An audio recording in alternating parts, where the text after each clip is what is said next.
In his long career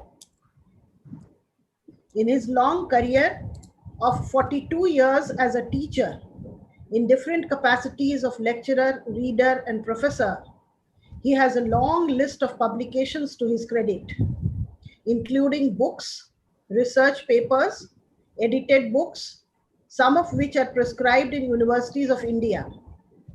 He has successfully guided a good number of scholars in their venture to achieve PhD degree. His guidance in the field of translation, particularly from Hindi to English, is superb. Scholars are also working under his supervision for postdoctoral degree of D.Litt. During his service period, he contributed his participation in various statutory bodies of the university and also served as the president of PG Teachers Association and as the honorary secretary of IIPA New Delhi for local Magad branch. Recently, as we all know, he added glory to the department, the university, as well as the state of Bihar as the president of 64th All India English Teachers Conference, organized by the PG Department of English in February 2020 for the first time in Bihar. I welcome you, sir, once again. Sorry?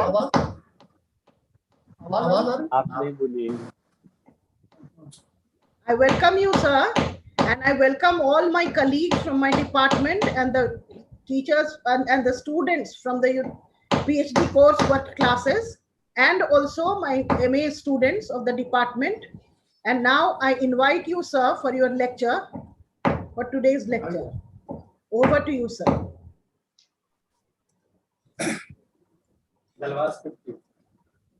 Thank you very much, Nivaji, and all my dear colleagues and students. Today's lecture is on a topic which I relished most throughout my career as a student and also as a teacher. The subject of today's discourse is Shakespearean tragedy, understanding the contours of concern and craft. Although it is a vast subject, I have tried to give my own impression of Shakespeare's writing, mostly his tragedies. We all know that Shakespearean literature is undoubtedly an ocean. We shall try to take a dip into this vast, unfathomable depth, not as scholars, but as common readers in common parlance, not in scholarly parlance, common parlance. Literature by Shakespeare and on him is endless. It is an effort to gather some pieces of pearls out of this bulk of knowledgeable sources. Those are the pearls that were his eyes, rightly said in the Tempest. In Hindi, boond jo ban gaye moti. Now this boond, the fluid experience of the artist, is converted into moti pearl, and this is what Shakespeare has been doing throughout his writing career. These pearls are metamorphosed experiences of the artist, because a work of art is necessarily the metamorphosis of experiences to which the artist is exposed. Tragedy, too, is this exposure to experiences. I shall not deviate into various definitions of tragedy given by known critical authorities like Aristotle, G. Wilson Knight, F.R. Lewis, Tilliard, Granville Barker, and others.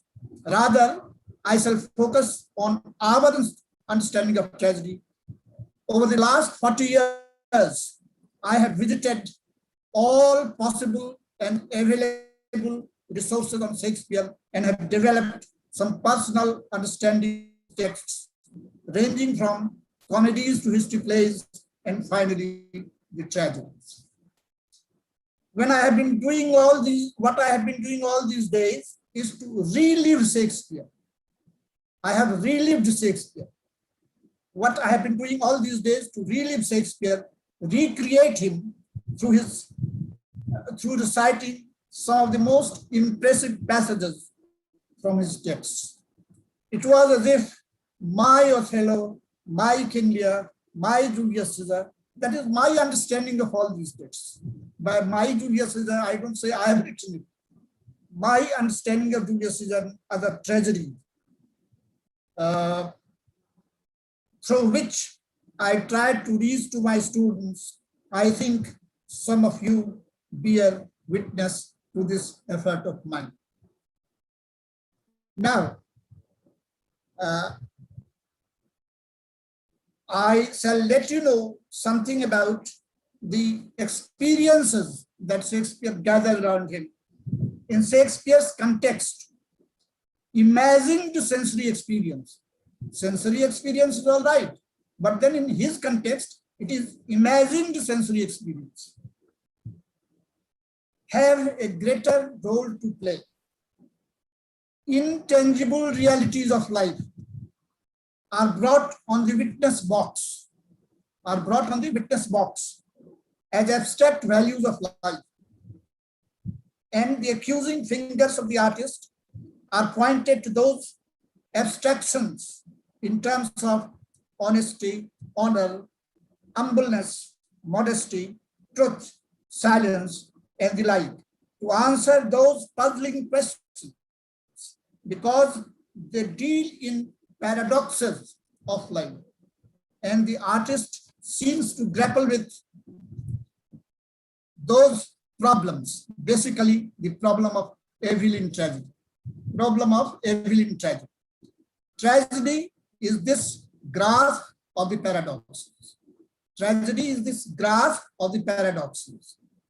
Sunnier days of comedies are gone, where the for truth and falsity of history plays are dead and over. Now, only the problem of evil, that too in different shades, investing in different measures of intellect and body. Intellect and body, market. Intellect and body. He is trying to make a balance or seek a balance between the two. Example, Edmund from King Lear is the combination of more of body and less of intellect. More of body and less of intellect. Because he say, I grow, I prosper. I grow, I prosper. Exactly in another way, Iago is more of intellect and less of body. More of intellect and less of body. I am not what I am. This is what he declares. I am not what I am are some of the areas which need concern, and that concern is designed into an appropriate craft. This is what we are going to analyze. Now, Shakespeare, another dimension. Shakespeare has immense capacity to accommodate the opposites. What are those opposites? Trickle of tears on the one hand, and gusts of laughter on the other. Remember Fool in King Lear. We all know Fool in King Lear. He is a double-edged weapon, a nervine tonic. It is as much an attempt to intensify the tension as also to relent it, reminding the king of his follies and relenting it through his jovial repartees. Sublime and the savage, most important thing in Shakespearean tragedy. Sublime and the savage, two diametrically opposed. Sublime and the savage, diametrically opposed to each other, are brought together ultimately. And they dissolve into a mood of vision. Now, this is not vision, this is simply a mood of vision, because Shakespeare is also the master of alternating mood of vision. that mood does not continue for a longer time. He experiments with one mood and shifts to another. Therefore, I call it alternating mood of vision, and that is dissolving into a mood of vision. So this is what is there. Yes. Damn it. Mood of vision. Thus, his tragedies, again, another point of interest. Thus, his tragedies anticipate early dawn, the metaphysical. Later, Shakespeare anticipates early dawn. Now, this has to be explained, but then you'll analyze it on your own because that will take much time. I simply gave you a hint because in such a lecture, only glimpses are to be given. So this is his tragedies anticipate early dawn. Later Shakespeare anticipate early dawn. That is later Shakespeare, not only dawn, but all the metaphysicals. You read them with closer eyes, you find that later Shakespeare was trying to create atmosphere, create platform for the metaphysicals by use of certain words, wit, irony, far-fetched imagery, and all that. Now, coming to characters. Characters in Shakespeare are the byproduct of Renaissance habit of mind. Are the byproduct of Renaissance habit of mind. Renaissance, you all know, I did not explain to you. Renaissance, what is that? No more now of preordained realities. No more now the story of King Oedipus, the king. Preordained realities are not there. No more now the gods sitting on Olympian heights determine the fate of characters. That is classical. Determining the fate of characters. यहाँ उसकी कोई संभावना नहीं. They are the creators of their own fate. They are the creators of their own fate. That's why common parlance में हम लोग क्या कहते हैं? Character is destiny. Character is destiny. In Shakespeare, I quote a line. खुदी को कर बुलंद इतना कि हर तदबीर से पहले खुदा बंदे से पूछे बता तेरी रजा क्या है. Renaissance influences are dominantly present in tragedy with influences from such thought streams as cynicism, Machiavellianism, skepticism, and other isms. Currents and cross currents of these thoughts flow into artistic consciousness of the artist. Virtue, a fig. Who declares it? Iago in Othello. Virtue, a fig. That is virtue of fig. Virtue, a fig of Iago is Machiavellian in concept. Machiavelli, the philosopher, Italian philosopher. Machiavellian in concept. He declared and justifies the means. And justifies the means. But opposed to Kantian thought, purity of means for purity of purpose. So again, nothing of Cordelia. Nothing of Cordelia. Remember the first scene. Nothing. She's asked a question, how much do you love me, my daughter? She says nothing. The question is repeated. Then again she says nothing. The third time the king asks, how much do you love me, my daughter? She says nothing. Nothing of Cordelia repeated thrice is an assertion of nihilism, a philosophy, Occidental philosophy, not Oriental philosophy, Occidental philosophy, nihilism. It means ex nihilo nil facto, ex nihilo nil facto. Nothing will come out of nothing. That develops first into no, and then into never.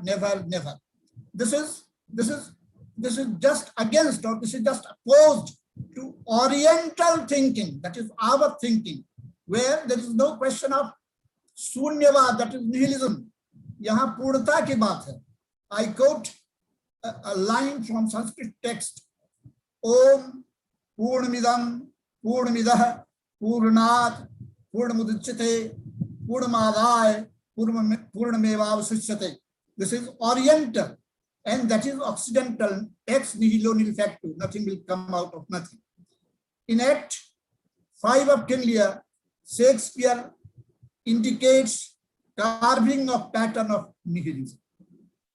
I think the concept should be very clear. I don't go into details, but then this is a hint that nihilistic theory, nihilistic philosophy, nihilistic discourse is there in Shakespearean mind.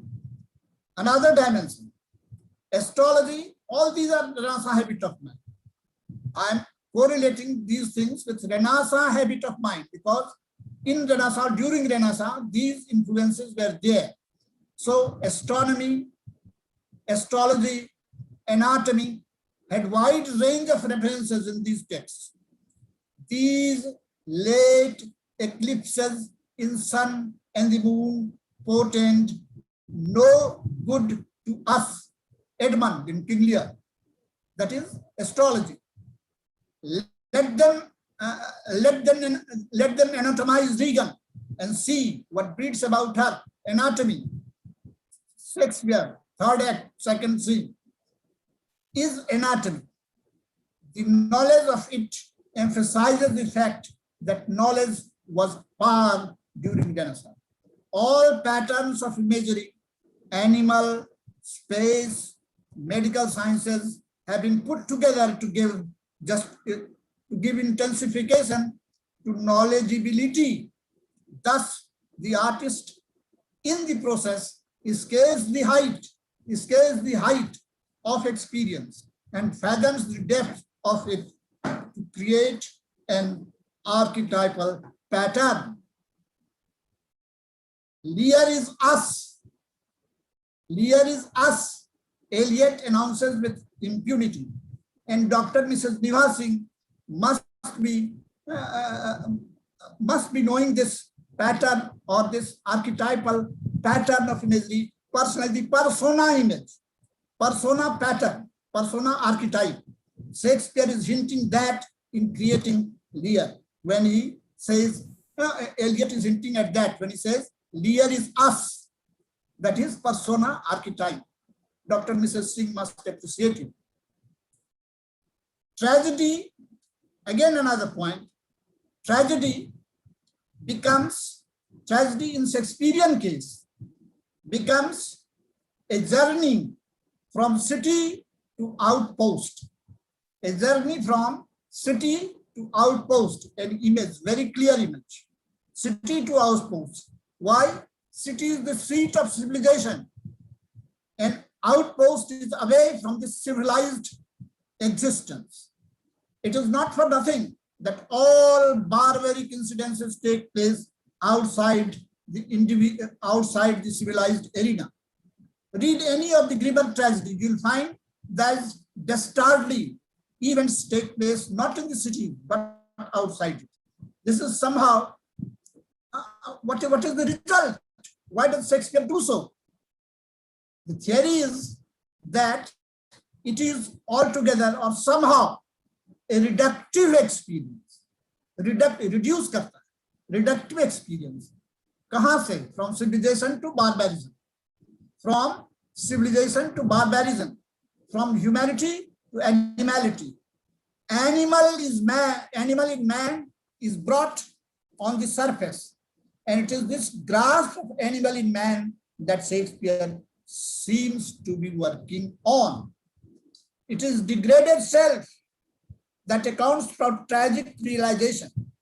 Arrival at a point of reality through suffering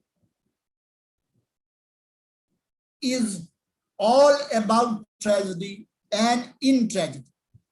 Arrival at a final point of reality through suffering is all about tragedy and in tragedy. Now, I'll be hinting at a tragic flaw. Injustice of Lear.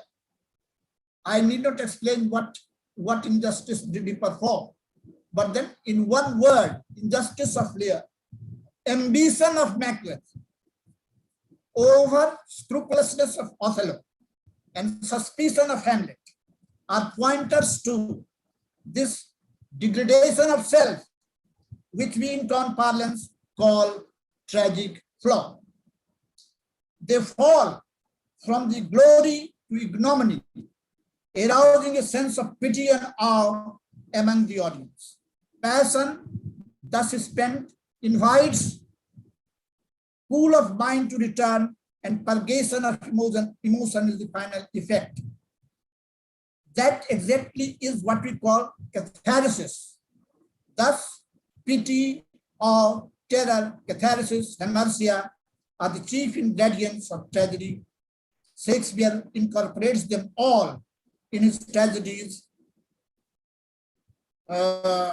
ranging from historic plays to dribble tragedies, and also in tragic comedies, that is divine comedy.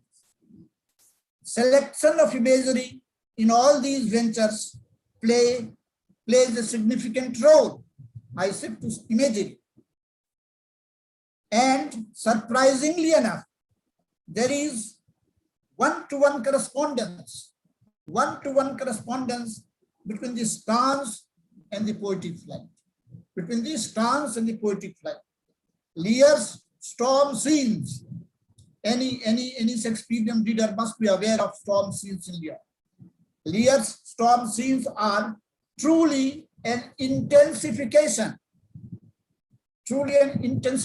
of storm within the mind of the character. Look at the use of words. Very, very, very passionate words. Passionate involvement of the artist in use of words. Blow winds, blow. Blow winds, blow. These two words. Smite flat. The thick rotundity of the word. Crack nature small. Now, in this simple sentence, but powerful sentence, what is brought to us is the knowledge of complete destruction of the world. The earth or the world expecting creation. He says his commanding nature. Who is commanding nature? Lear is commanding nature as elements of nature. Strike, smite flat. Now that more, that pregnancy, that childbearing, that creativity has to be stuck so badly that the world is no more. Crack nature small. What I feel is not it apocalyptic, if I am not clear, please tell me. Apocalyptic, vidvanskari, apocalyptic vision that is being communicated through such charged words, through a heightened sense of tragic awareness. It anticipates Yeats's vision of the apocalypse. Poetry seems to have inundated all barriers to communicate the sense of immense loss. But in the context of domesticity, let us see a change. In the context of domesticity, that is Othello, domestic tragedy, domesticity, this space of poetry is chained into narrow boundaries. Narrow boundary, although the emotional appeal at no point is lesser, it is only reduced. It only is reduced. Now this reduction, area of experience, when reduced with increased power, the result is always high voltage poetry. I will kill thee. Notice this word. I will kill thee and love thee after. I will kill thee and love thee after is powerful high voltage piece of poetry which Shakespeare alone could provide. Marlowe evokes celestial imagery, whereas Shakespeare does not ever lose ground reality. Provocation. Why does he say so? I will kill thee. That is provocation. But then love effect is not dead and gone. Says, I'll kill thee and love thee after. What is this? Provocation is caused basically by a sense of jealousy, which is all pervasive. another point. I am simply touching those areas. This is his craft of poetry that does justice to his heightened tragic awareness. Craft of poetry that does justice to his heightened tragic awareness. Dilemma in Prince Hamlet's mind, to be or not to be, is basically artist's effort to catch the divided self of the protagonist, resulting in inertia leading to his tragic fate. Edmund's thought of illegitimacy is projection of animal instinct in man. The conflict basically is between instinctual man and his animal self. Caliban is another version of villainy, striking a balance between body and mind. Caliban is the balance between body and mind, the intellect. Thus, from Falstaff, King Henry IV part first. From Falstaff's huge hill of flesh, Shakespeare uses this word, huge hill of flesh about Falstaff. From Falstaff's huge hill of flesh to Iago, Edmund, and Caliban. It is a journey of artistic search for evil existing in human mind from primordial times. This is what, to my mind, is the basic task of the artist, to unravel this enigma of existence through his concern and craft of dramatic art. Therefore, I am a man more sinned against than sinning, Lear declares. I am a man more sinned against than sinning, is Lear's declaration, denouncing any final judgment on Shakespearean art of tragedy. Yet, yes, he seemed to have affected a seeming resolve through his divine comedy, but that too is not enough to summarize Shakespeare. So great, so diverse, so enigmatic, so praiseworthy an artist that he is. Nonetheless, it is always tempting to go to him time and again and feel closer to him as an artist rather than as a scholar. All comparisons are to be set aside to enjoy the sheer bliss of enjoyment of his work. Now, I have left out a very significant area, and that is not possible to assimilate that in today's lecture. A separate discussion on the use of symbols, pattern of imagery, symbolism in general, individual images forming a definite pattern has to be looked into detail to arrive at any definite claim of understanding his craft of drama, as also his use of blank verse with a purpose to allow him the freedom of flight in poetic images. Words are in abundance to capture the mood of artists, especially in all soliloquies, when he communicates directly. In soliloquies, what do? Characters communicate directly to the spectators. In all soliloquies, when he communicates directly to the spectators, it is different from self-monologues, muttering words within and gulping the self-proposed design to work out on everything. Tomorrow and tomorrow and tomorrow of Macbeth, to be or not to be of Hamlet, Edmund's soliloquies in Lear, Othello's outbursts are pointers to the fact that artist in him is struggling to find a resolve. Why, after all, Lear remains every age? This is the question. Why, after all, Lear remains every inch a king? This is the question. What is the problem? What problem does he face? What is the question?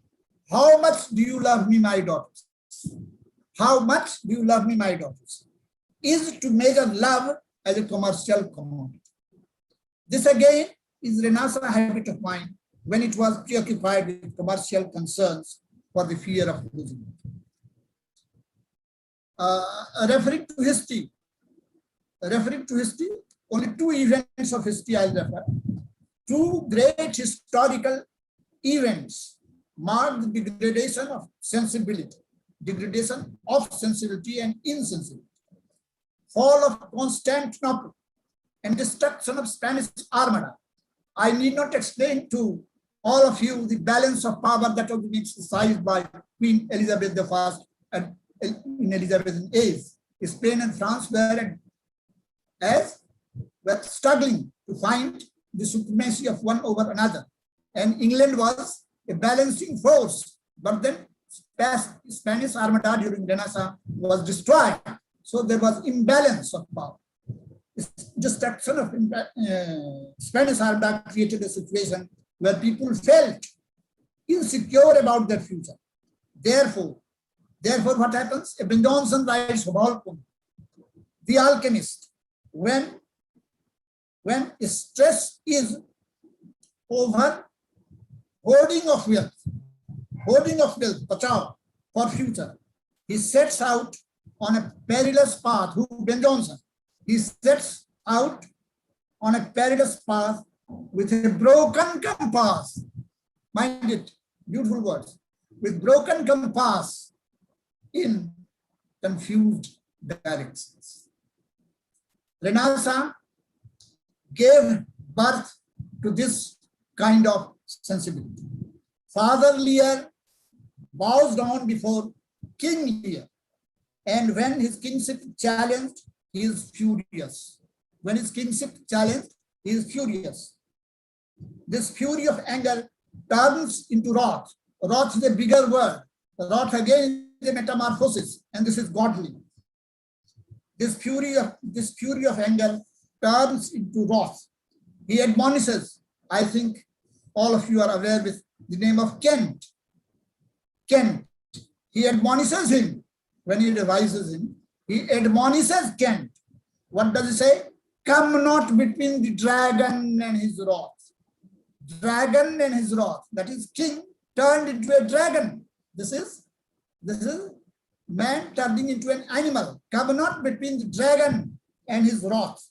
And that finds expression in his curse that he hurls on Goneril and Regan. Remember those lines, those obnoxious, should I say, degraded lines, should I say. Goneril and Regan. There is a marked deterioration in the use of language. Marked deterioration in use of language. And it is deliberate. Not that Shakespeare did not know. It is deliberate to show the degree of fall of kingly father. Degree of fall of kingly father. Cordelia's silence too infuriates him to the extent of banishment from the kingdom and finally from his heart. He makes amends towards the end of the play. That is the fifth act. He makes amends towards the end of the play when he howls. Remember those scene 5, act 5. When he howls on the stage with dead Cordelia in his arms with words like, why should a rat, a cat, a fly, an ant have life and you don't have? Look, here's a moves. Lend me a looking glass. Lend me a looking glass to ascertain whether or not does it get stained as a sign of night. This is Shakespearean act of authenticity. This is Shakespearean act of authenticity, to have a direct communication with spectators. Why after all does Shakespeare do so? The artist in him always tries to arrive at the truth. So lived experiences. Truth is always terrifying in its acceptability. This is very fine analysis. This is very fine finding on Shakespeare. Truth is always terrifying in its acceptability. All these heroes are aware of the truth, but they don't accept it because it is a terrible experience. They stoop to folly, but never accept the truth. Never accept their fall. This causes their fall. A Caesar falls because he does not pay heed to the advice of Calpurnia, his wife. That was a great fall. Shakespeare writes, what a fall was there by continuity. Here the entire Rome falls. Antony's address is a powerful piece of poetry combined with forceful oratory. Remember those lines?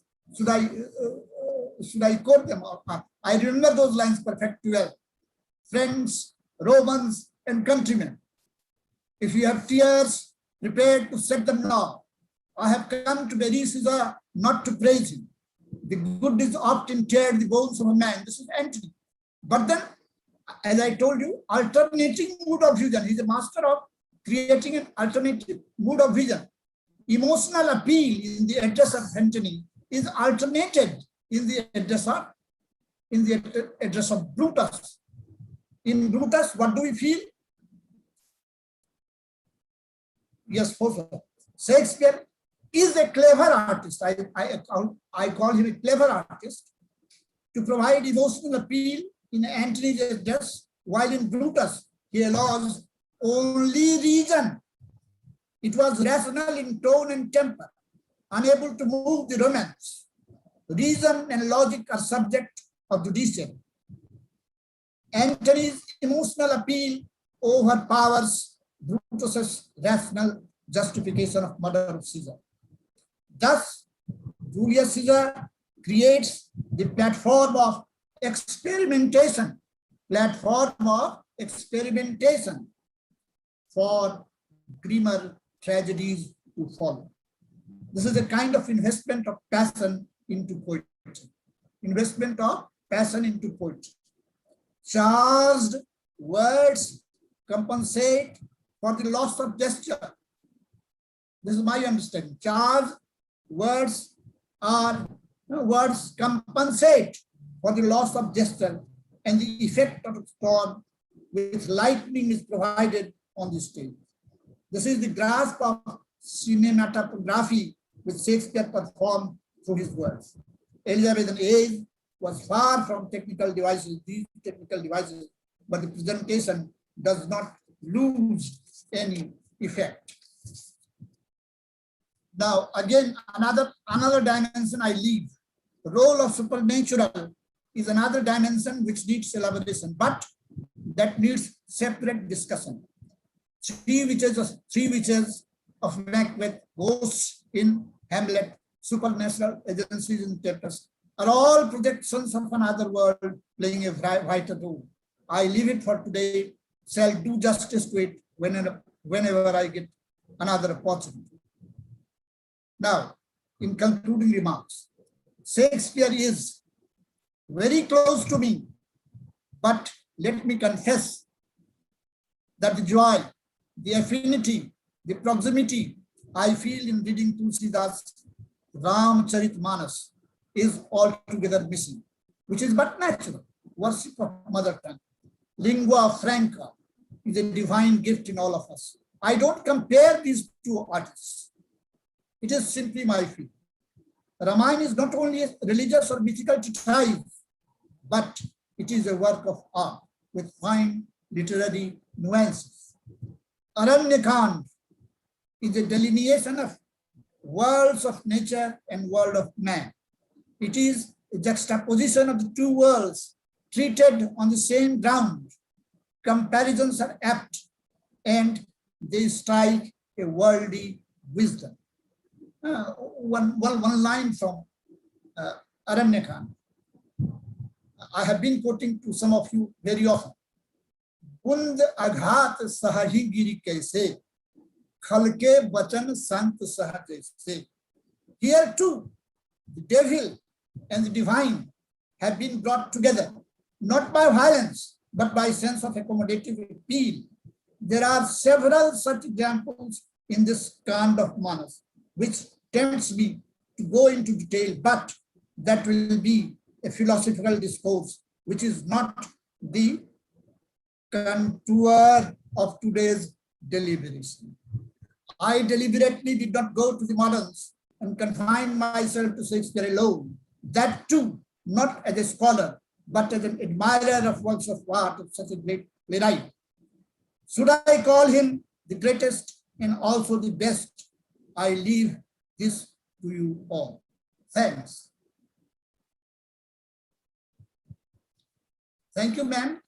This is what I have to say. In nutshell, my understanding of Shakespearean works, although you must be knowing that all through my teaching career, I was not able to complete one scene in 2 years of Shakespeare. So how can this be done in 1 hour's lecture? So I simply touched, I gave you a bluffing hint what things are there to be understood in terms of the concept, in terms of theories, in terms of realization, imagery, and all that. Thank you, ma'am, and thank you all, the listeners, my friends, Sanjay ji, and others, my students, my colleagues. Thank you all very much. This is for today. Thank you so much, sir, for such a refreshing lecture after such a long time. It was really very illuminating and enlightening. The students must be very happy, but they have a long list of queries. And yes, I have to put those queries in front of you. He says, do you think that King Lear is totally biased by external natural feelings? Can totally we call biased? Yes. Yeah. By external natural feelings. Can we call it an introspection or retrospection of his character? Every character has to be introspective, and artist only retrospects it when he writes about it, when it turns into a work of art. Now, there is no question of bias. What kind of bias does he say? He simply wants to portray the sense of injustice that King Lear, as every inch king, did behave. But then he makes amends in the last of the play when he feels concerned for his dead daughter, Cordelia. So it is not bias, it is simply a presentation, artistic presentation. Yes, sir. And in any work of art, there is introspection and retrospection. Take Wordsworth's poetry. It is introspective and retrospective too. For oft upon my couch I lie, in vacant pensive bold.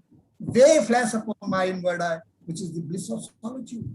So retrospection and introspection, these are the artistic area of creation an artist has to undergo. So Shakespeare is not an exception. Thank you, sir. There's another question. Yes. According to Rabindranath Tagore, Ami jene sune bish korechi je pan. That is, I know there is a cup of poison, although I drank it.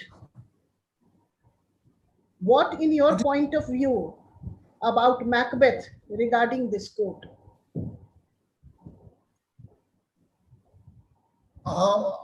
That I know that there is a cup of poison and still I drank it. Was it what is your point of view regarding Macbeth? Yes, relating to this? I told you at the end of the fag end of the discourse that truth is very terrifying in its acceptability. Yeah. Truth is not acceptable to all these heroes and heroines. They know the truth, but then it is so terrifying that they don't want to accept. So it is the question of acceptability of the truth. And this is what Shakespeare wants to have a grasp on it. This is terrifying in its acceptability. I think this one is regarding supernaturalism. And he says, is Shakespeare totally inspired by James Wan's Demonology? It is a book by James Wan for his use of supernaturalism in all his tragedies. Well, that area I have not touched. So yes, it remains yet to be unraveled. Better luck next time. I shall enlighten you. To what extent Marlowean theory of Shakespeare authorship is correct?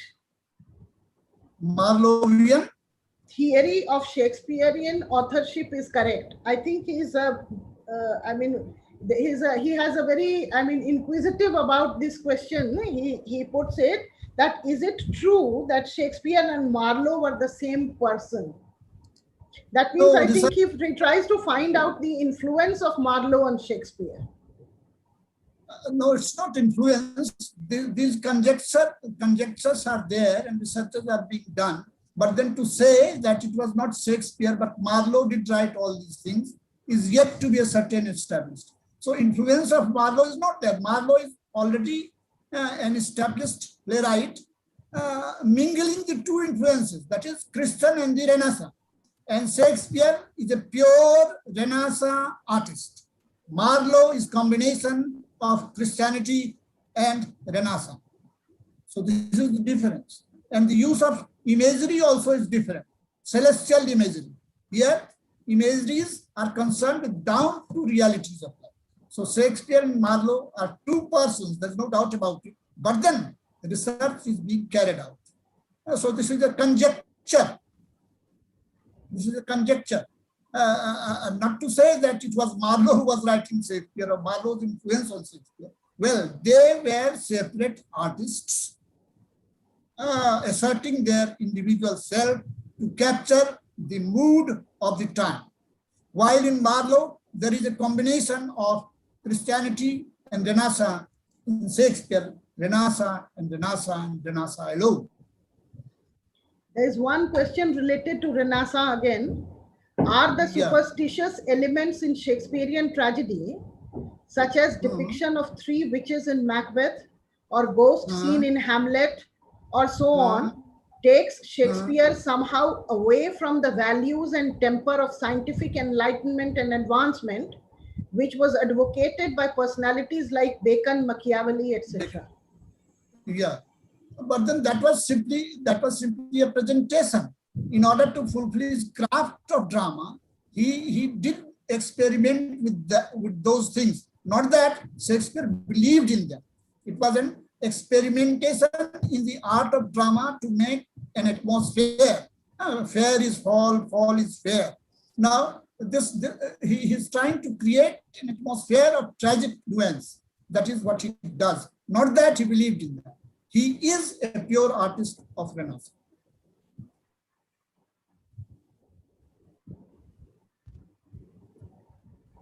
Any more questions, ma'am? Yes, sir. Yes, sir.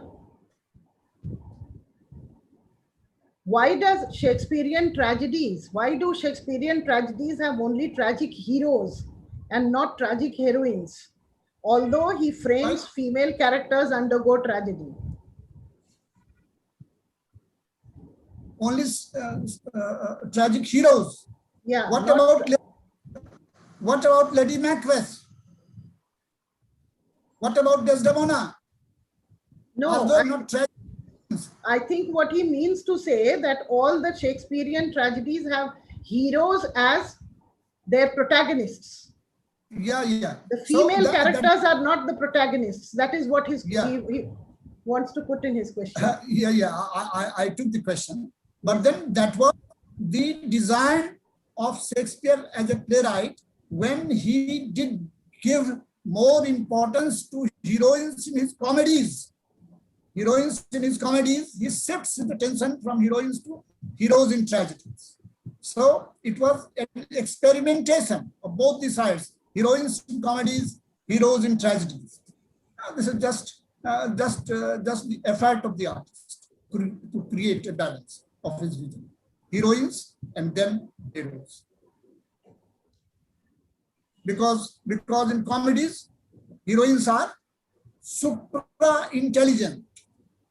That was his experiment with the intellect or intelligence of the heroines. But he shifts his attention from heroines to heroes in tragedies.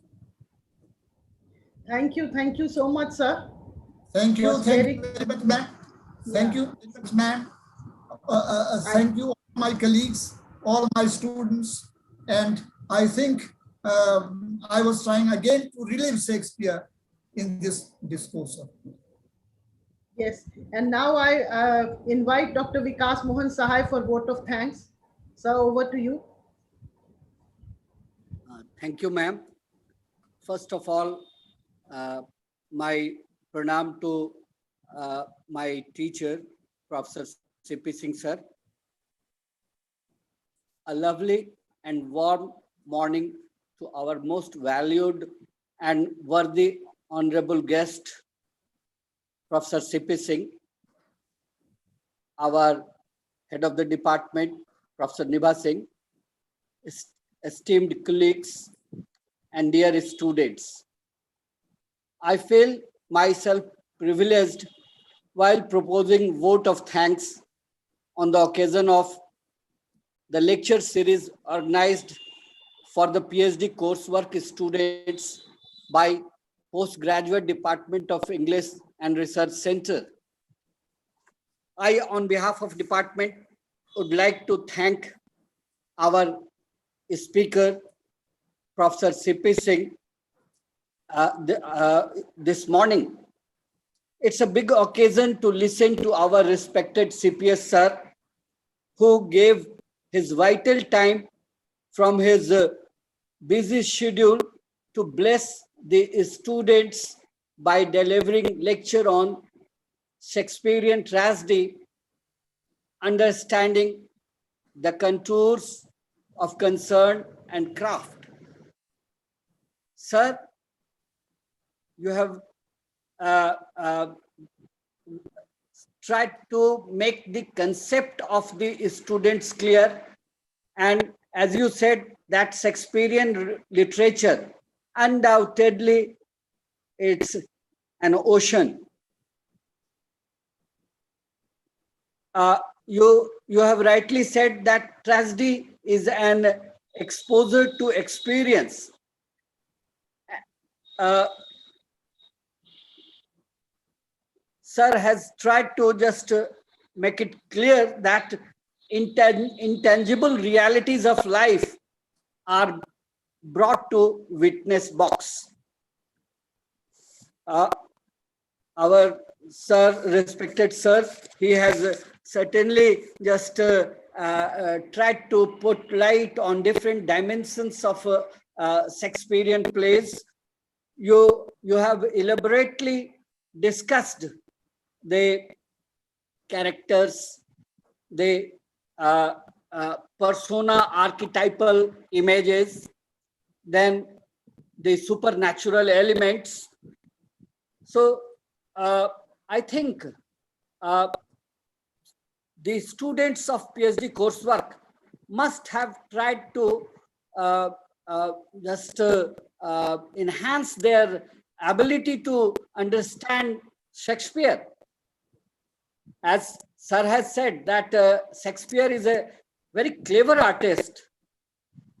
Uh, One more aspect which sir has compared, that is the Oriental and the Occidental values while undertaking Shakespearean plays. So certainly, dear students, you try to just understand these nuances.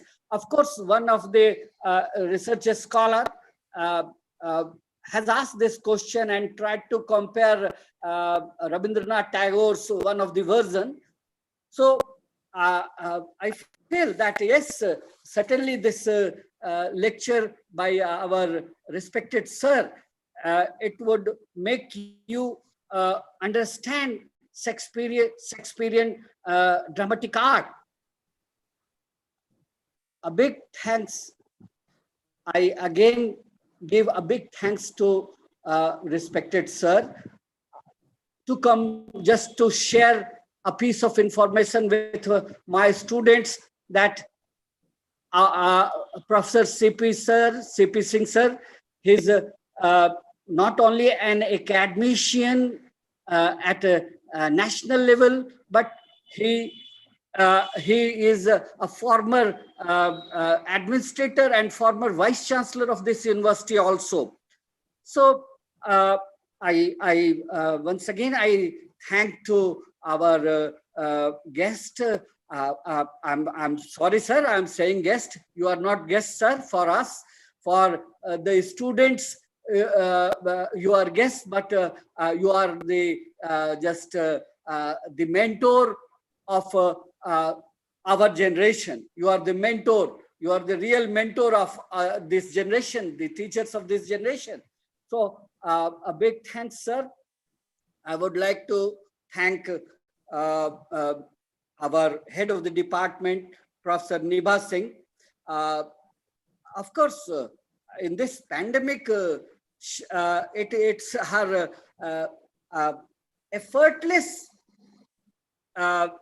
organizing capacity which came on the floor. You just organized this lecture series very nicely, ma'am, and it's certainly for the benefit of the PhD coursework of session 2020-21. To my students, you must learn this organizing capacity from Professor Nibha Singh, who just took this strenuous work, but she did it in a very smooth way, very smoothly she organized it.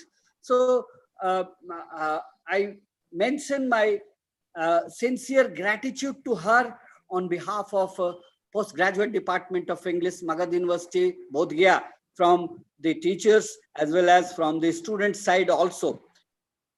I thank my colleagues, Professor Rahmat Jahan, Professor M. A. Nanjum, Dr. Sushil Kumar, Professor Neeraj Kumar, and Mr. Sanjay Kumar. I thank my hearty thanks to all of you. And finally, certainly without just the active participation of the students, this lecture series, this lecture would not have completed. So my thanks to all the students, all the participants of this lecture series. And finally, my thanks to the technical expert, of course, who has been a part of our department, Mr. Sanjay Kumar, Assistant Professor, PG Department of English, Magad University, Bodh Gaya. So I once again thank to all of you, and especially sir, you we started to remember the classes long year back, and you rightly said that one scene, discussion of one scene was not complete in a whole session. So this is Shakespeare, and this is just a message from my respected sir that all of you should take up Shakespeare in that mode and try to just have a better grip over Shakespeare. So thank you, sir, and thank you to all of you. Thank you to all of you on behalf of the department. Thank you very much. Thank you very much for this honor given to me. Unmute your voice, ma'am. Eva, ma'am, unmute your voice. Thank you, Vikas sir, and thanks to Dr. CP sir, our teacher, our mentor, and thank you, sir, for being here on this platform through this mode, which was a bit difficult for you, but we managed it, and it is done now. Very thank difficult. you. Very difficult. Yes. It was but for Vikas. Yes, it was but yes. No doubt, sir, no doubt. So he sir, also very nicely you adapted yourself, sir. Yeah. Yes. I'm saying, sir, very nicely you adapted yourself to the newer just technology. Thank you. Your namesake Vikas is here for my help. Thank you, sir, and thanks to all of you. So, Sanjay ji, we can end the meeting now. Yes, ma'am. And last, I request all the panelists to switch on their video for the video session. Okay. Yes. I think Neeraj ji is not here today. Neeraj is not here. Yeah. Rama Jahan ma'am, please switch on your video. Rama Jahan ma'am. Okay.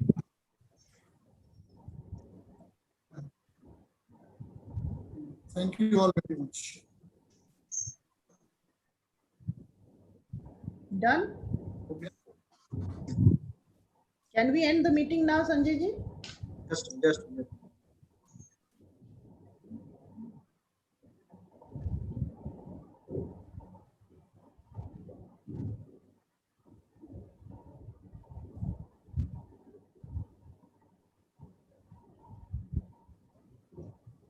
Okay, ma'am. Now I am ending the meeting. Thank you.